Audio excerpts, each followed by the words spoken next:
ಕಥೆಯಲ್ಲಿ ಬರುವ ನಾಯಕಿಯ ಹೆಸರು ದೀಪಾ. ಇವಳಿಗೆ ಸುಮಾರು 20 ವಯಸ್ಸು ನಡೆಯುತ್ತವೆ. ಈಕೆಯ ಗಂಡ ತೀರಿಕೊಂಡ ನಂತರ ಇವಳು ಒಂಟಿ ಜೀವನವನ್ನು ನಡೆಸುತ್ತಿದ್ದಳು. ಇವಳ ಮನೆಯ ಎದುರುಗಡೆ ವಾಸವಿದ್ದ ಸುರೇಶ್ ಎಂಬ ಯುವಕ. ಇವನಿಗೆ ಸುಮಾರು 25 ವಯಸ್ಸು ಆಗಿರಬಹುದು. ದೀಪಾ ನೋಡಲು ಬಹಳ ಸುಂದರವಾಗಿದ್ದಳು. ಎಂಥವರು ಕೂಡ ಅವಳ ರೂಪಕ್ಕೆ ಮರುಳಾಗುತ್ತಿದ್ದರು. ಒಂದು ದಿನ ರಾತ್ರಿ ಮಳೆ ಬಿಡುವಿಲ್ಲದೆ ಸುರಿಯುತ್ತಿತ್ತು. ಆಕಾಶದಲ್ಲಿ ಸಿಡಿಲುಗಳ ಗರ್ಜನೆ. ಗಡಿಯಾರದಲ್ಲಿ ಸಮಯ ಸರಿಯಾಗಿ ರಾತ್ರಿ 12 ಗಂಟೆ. ಸುರೇಶ್ ತನ್ನ ಕೋಣೆಯಲ್ಲಿ ಆರಾಮವಾಗಿ ಮಲಗಲು ಸಜ್ಜಾಗುತ್ತಿದ್ದ. ಇದ್ದಕ್ಕಿದ್ದಂತೆ ಅವನ ಫೋನ್ ಬಿದ್ದಂತೆ ಸದ್ದು ಮಾಡಿತು. ಸ್ಕ್ರೀನ್ ಮೇಲೆ ದೀಪಾ ಎಂಬ ಹೆಸರು ಮೂಡುತ್ತಿತ್ತು. ದೀಪಾ ಸುರೇಶನ ನೆರೆಮನೆಯಲ್ಲಿ ಒಂಟಿಯಾಗಿ ವಾಸಿಸುತ್ತಿದ್ದ ಚೆಲುವೆ.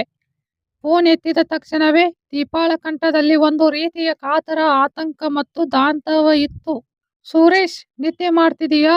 ಪ್ಲೀಸ್ ತಕ್ಷಣ ನಮ್ಮ ಮನೆಗೆ ಬಾ. ಇಲ್ಲಿ ಒಳಗಡೆ ತಡೆಯೋಕೆ ಆಗ್ತಾ ಇಲ್ಲ. ಸುರೇಶ್ ಬೆಚ್ಚಿ ಬಿದ್ದ. ಏನಾಯ್ತು ದೀಪಾ? ಈ ಅರ್ಧರಾತ್ರಿಯಲ್ಲಿ ಯಾಕೆ ಅಷ್ಟು ಗಡಿಬಿಡಿ?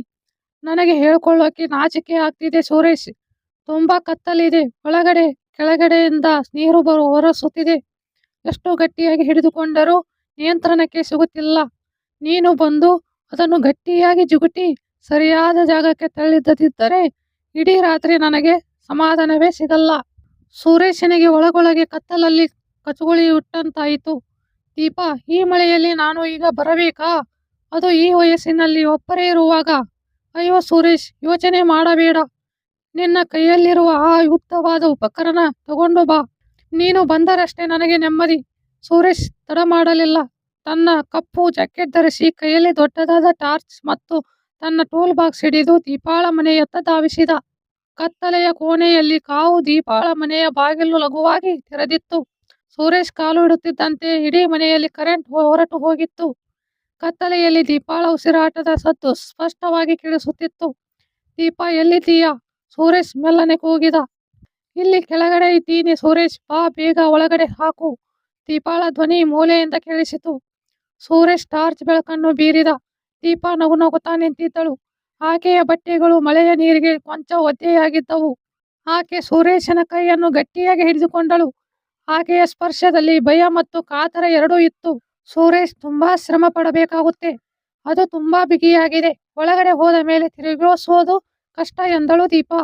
ಚಿಂತೆ ಮಾಡಬೇಡ ದೀಪಾ. ಎಷ್ಟೇ ಬಿಗಿಯಾಗಿದ್ದರೂ ಸರಿಯಾಗಿ ಜಾಗಕ್ಕೆ ಹೊಂದಿಸಿ ಒಳಗಡೆ ತಳ್ಳೋದು ನನಗೆ ಚೆನ್ನಾಗಿ ಗೊತ್ತು. ಆದರೆ ನನಗೆ ಕತ್ತಲೆಯಲ್ಲಿ ಸರಿಯಾಗಿ ಕಾಣಿಸ್ತಿಲ್ಲ. ಸ್ವಲ್ಪ ಎಣ್ಣೆ ಅಥವಾ ಗ್ರೀಸ್ ಬೇಕಾಗಬಹುದು ಎಂದ ಸುರೇಶ್. ಹೌದು, ನಾನು ತಂದಿದ್ದೀನಿ. ನುಣುಪಾಗಿದ್ದರೆ ಬೇಗ ಕೆಲಸ ಮುಗಿಯುತ್ತೆ ಎಂದಳು ದೀಪಾ. ಇಬ್ಬರು ಅಡುಗೆ ಮನೆಯ ಕೆಳಗಿನ ರಹಸ್ಯ ಭೂಗತ ಕೊಠಡಿಗೆ ಇಳಿದರು. ದೀಪಾ ತೋರಿಸಿದ ಜಾಗದಲ್ಲಿ ಹಳೆಯ ಇಂಟರ್ಲಾಕಿಂಗ್ ವಾಟರ್ ಪೈಪ್ ಮತ್ತು ಮೇನ್ ಸ್ವಿಚ್ ಬೋರ್ಡ್ ಇತ್ತು. ಹೌದು, ಮೇನ್ ಪೈಪ್ ಲೈನ್ ಲೀಕ್ ಆಗಿ ಇಡೀ ಭೂಗತ ಕೊಠಡಿ ನೀರಿನಿಂದ ತುಂಬುತ್ತಿತ್ತು ಮತ್ತು ಸ್ವಿಚ್ ಬೋರ್ಡ್ ಶಾರ್ಟ್ ಸರ್ಕ್ಯೂಟ್ ಆಗುವ ಅಪಾಯವಿತ್ತು. ರೋಮಾಂಚನಕಾರಿ ತಿರುವು. ಸುರೇಶ್ ತನ್ನ ಕೈಯಲ್ಲಿದ್ದ ದೊಡ್ಡ ಸ್ಪ್ಯಾನರ್ ತೆಗೆದುಕೊಂಡು ಆ ಜಂಗು ಹಿಡಿದಿದ್ದ ಬಿಗಿಯಾದ ಪೈಪ್ ಬೋಲ್ಟ್ ಅನ್ನು ಸಡಿಲಗೊಳಿಸಲು ಯತ್ನಿಸಿದ. ಸ್ವಲ್ಪ ಗಟ್ಟಿಯಾಗಿ ಹಿಡಿ ಸುರೇಶ್, ಜಾರಿ ಬಿದ್ರೆ ಅಪಾಯ. ದೀಪಾ ಹಿಂಬದಿಯಿಂದ ಅವನಿಗೆ ಆಸರೆಯಾಗಿ ನಿಂತಳು. ಹೌದು ದೀಪಾ, ಗಟ್ಟಿಯಾಗಿ ಹಿಡಿದಿದ್ದೀನಿ. ಈಗ ನೋಡು, ಬಲವಾಗಿ ತಿರುಗಿಸ್ತೀನಿ. ಸುರೇಶ್ ತನ್ನೆಲ್ಲ ಶಕ್ತಿಯನ್ನು ಹಾಕಿ ಆ ಬೋಲ್ಟ್ ಅನ್ನು ತಿರುಗಿಸಿದ. ಕ್ಲಿಕ್ ಎಂಬ ಸದ್ದಿನೊಂದಿಗೆ ನೀರು ಚಿಮ್ಮುವುದು ನಿಂತಿತು. ದೀಪಾ ದೀರ್ಘ ನಿಟ್ಟುಸಿರು ಬಿಟ್ಟಳು. ಅಪ್ಪ, ಎಂತ ಸಮಾಧಾನ. ಎಷ್ಟು ಸಮಯದಿಂದ ಇದು ಕಿರಿಕಿರಿ ಕೊಡುತ್ತಿತ್ತು ಗೊತ್ತಾ? ನಿನ್ನ ಉಪಕರಣದ ಪವರ್ ನಿಜಕ್ಕೂ ಅದ್ಭುತ. ಆದರೆ ನೆಮ್ಮದಿಯ ಈ ಕ್ಷಣ ಹೆಚ್ಚು ಹೊತ್ತು ಉಳಿಯಲ್ಲ. ದಿಢೀರನೆ ಮೇಲಂತಸ್ತಿನಲ್ಲಿ ಯಾರೋ ಹೆಜ್ಜೆ ಹಾಕುವ ಸದ್ದು ಕೇಳಿಸಿತು. ಸುರೇಶ್ ತಕ್ಷಣ ದೀಪಾಳ ಬಾಯಿಯನ್ನು ತನ್ನ ಕೈಯಿಂದ ಮುಚ್ಚಿದ. ಇಬ್ಬರ ಉಸಿರಾಟವೂ ಒಂದಾಯಿತು. ಕತ್ತಲೆಯಲ್ಲಿ ಇಬ್ಬರೂ ಒಬ್ಬರಿಗೊಬ್ಬರು ತೀರಾ ಹತ್ತಿರವಾಗಿದ್ದರು. ಯಾರದು ಮೇಲಗಡೆ? ದೀಪಾ ಸುರೇಶನ ಕಿವಿಯಲ್ಲಿ ಪಿಸುಗುಟ್ಟಿದಳು. ಆಕೆಯ ಬಿಸಿ ಉಸಿರು ಸುರೇಶನ ಕೆನ್ನೆಗೆ ತಾಗುತ್ತಿತ್ತು. ಸುಮ್ಮನಿರು, ಯಾರೋ ಕಳ್ಳರು ಮನೆಗೆ ನುಗ್ಗಿದ್ದಾರೆ ಅನಿಸುತ್ತೆ, ಸುರೇಶ್ ಎಚ್ಚರಿಸಿದ. ಮೇಲಿಂದ ಇಬ್ಬರು ವ್ಯಕ್ತಿಗಳ ಮುಸುಕಿನ ಧ್ವನಿ ಕೇಳಿಸಿತು.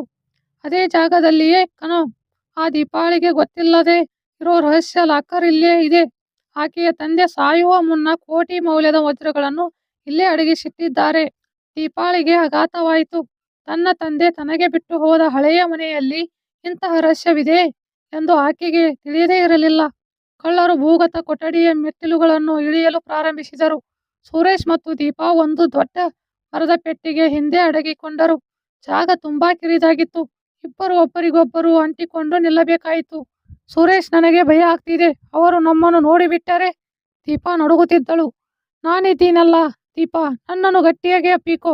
ಸದ್ದು ಮಾಡಬೇಡ. ಸುರೇಶ್ ಆಕೆಗೆ ಧೈರ್ಯ ತುಂಬಿದ. ಕಳ್ಳರು ಕೆಳಗೆ ಬಂದ ತಕ್ಷಣ ಸುರೇಶ್ ತನ್ನ ಕೈಯಲ್ಲಿದ್ದ ಸಡಿಲಗೊಂಡಿದ್ದ ಇನ್ನೊಪ್ಪಿನ ಪೈಪ್ ಅನ್ನು ಗಟ್ಟಿಯಾಗಿ ಹಿಡಿದುಕೊಂಡ. ಕಳ್ಳರು ಅಲ್ಲೊಬ್ಬ ಲಾಕರ್ ಹುಡುಕಲು ಮುಂದಾಗುತ್ತಿದ್ದಂತೆ ಸುರೇಶ್ ತನ್ನ ಟಾರ್ಚ್ ಅನ್ನು ನೇರವಾಗಿ ಅವರ ಕಣ್ಣಿಗೆ ಬಿರಿದ. ಕಣ್ಣುಗಳು ಕೊರೆಸಿದ ಕಳ್ಳರು ದಿಗ್ಭ್ರಮೆಗೊಂಡರು. ಸುರೇಶ್ ತಕ್ಷಣವೇ ಜಿಗಿದು ತನ್ನ ಕೈಯಲ್ಲಿದ್ದ ಪೈಪಿನಿಂದ ಮೊದಲೆಯವನ ಕೈಗೆ ಬಲವಾಗಿ ಹೊಡೆದ. ಆತನ ಕೈಯಲ್ಲಿದ್ದ ಪಿಸ್ತೂಲು ಕೆಳಗೆ ಬಿತ್ತು. ಎರಡನೇ ಕಳ್ಳ ಸುರೇಶನ ಮೇಲೆ ಬಿದ್ದಾಗ ದೀಪಾ ಧೈರ್ಯ ತೋರಿ ಪಕ್ಕದಲ್ಲಿದ್ದ ಖಾಲಿ ವೈರಿಂಗ್ ಬೋರ್ಡ್ ತಗೊಂಡು ಕಳ್ಳನ ತಲೆಗೆ ಬಾರಿಸಿದಳು. ದೀಪಾ, ಈಗಲೇ ಆ ತಂತಿಯನ್ನು ತಗೋ, ಗಟ್ಟಿಯಾಗಿ ಕಟ್ಟು, ಸುರೇಶ್ ಆರ್ಭಟಿಸಿದ. ಇಬ್ಬರು ಸೇರಿ ಕಳ್ಳರ ಕೈಕಾಲುಗಳನ್ನು ದಪ್ಪಗಿನ ಎಲೆಕ್ಟ್ರಿಕ್ ವೈರ್ಗಳಿಂದ ಬಿಗಿಯಾಗಿ ಕಟ್ಟಿದರು. ಕಳ್ಳರು ತಪ್ಪಿಸಿಕೊಳ್ಳಲಾಗದೆ ನರಳತೊಡಗಿದರು. ಸುರೇಶ್ ತಕ್ಷಣ ಪೊಲೀಸರಿಗೆ ಕರೆ ಮಾಡಿದ. 10 ನಿಮಿಷಗಳಲ್ಲಿ ಪೊಲೀಸರು ಸ್ಥಳಕ್ಕೆ ಧಾವಿಸಿ ಕಳ್ಳರನ್ನು ವಶಕ್ಕೆ ಪಡೆದರು. ಕಳ್ಳರು ಹಲವು ದಿನಗಳಿಂದ ತಲೆಮರೆಸಿಕೊಂಡಿದ್ದ ಗ್ಯಾಂಗಿನವರಾಗಿದ್ದರು. ಪೊಲೀಸರು ತೆರಳಿದ ನಂತರ ಬೆಳಗಿನ ಜಾವದ ಬೆಳಕು ಮೂಡತೊಡಗಿತು. ಮಳೆಯೂ ನಿಂತಿತು. ದೀಪಾ ಸುರೇಶನ ಬಳಿ ಬಂದು ಆತನ ಕಣ್ಣುಗಳನ್ನು ನೋಡುತ್ತಾ ಮುಗುಳ್ನಕ್ಕಳು. ಥ್ಯಾಂಕ್ಸ್ ಸುರೇಶ್, ನಿನ್ನೆ ರಾತ್ರಿ ನೀನು ಬಂದಿಲ್ಲ ಅಂದಿದ್ರೆ ಆ ಪೈಪ್ ಲೀಕ್ ಸರಿ ಹೋಗ್ತಿರಲಿಲ್ಲ. ಜೊತೆಗೆ ಈ ದೊಡ್ಡ ಅಪಾಯದಿಂದ ನಾನು ಪಾರಾಗ್ತಿರಲಿಲ್ಲ. ನಿಜವಾಗಿಯೂ ನಿನ್ನ ಹತ್ತಿರ ಇರೋ ಸಾಮರ್ಥ್ಯ ಮತ್ತು ಧೈರ್ಯ ಬೇರೆ ಯಾರ ಹತ್ತಿರವೂ ಇಲ್ಲ. ಸುರೇಶ್ ನಗುತ್ತಾ, ಅಯ್ಯೋ ದೀಪಾ, ಯಾವಾಗ ಬೇಕಿದ್ದರೂ ಕರೆ. ನಿನ್ನ ಸಮಸ್ಯೆ ಎಷ್ಟೇ ಆಳವಾಗಿದ್ದರೂ ಅದನ್ನು ಸರಿಪಡಿಸಲು ಈ ಸುರೇಶ್ ಯಾವಾಗಲೂ ರೆಡಿ ಬಂದ. ಇಬ್ಬರು ಗಟ್ಟಿಯಾಗಿ ನಕ್ಕರು. ಆ ರಾತ್ರಿಯ ಭಯಾನಕ ಅನುಭವ ಅವರ ನಡುವಿನ ಬಾಂಧವ್ಯವನ್ನು ಮತ್ತಷ್ಟು ಗಟ್ಟಿಗೊಳಿಸಿತು.